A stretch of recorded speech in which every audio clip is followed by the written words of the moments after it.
ไม่กลัวเหรอลูกไม่กลัวมันลมเหรอ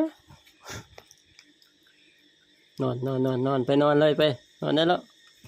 เดี๋ยวกวน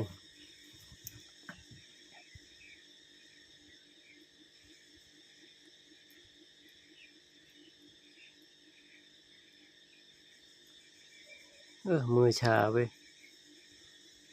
นิ้วชา2 นิ้วนิ้วชา2 นิ้วแล้วเป็นอะไรวะเนี่ย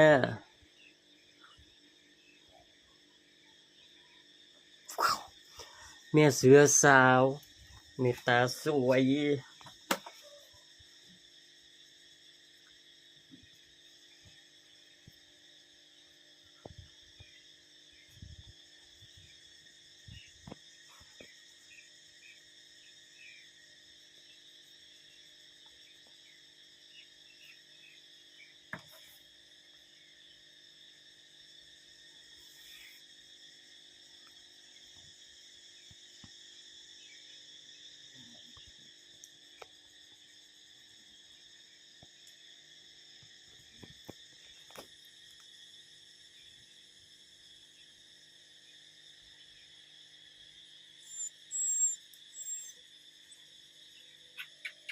หนูรำคาญไหมแต่ใคร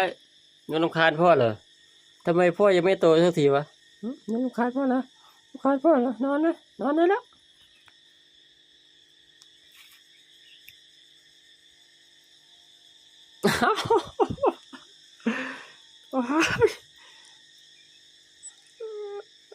กินเลยเหรอลูก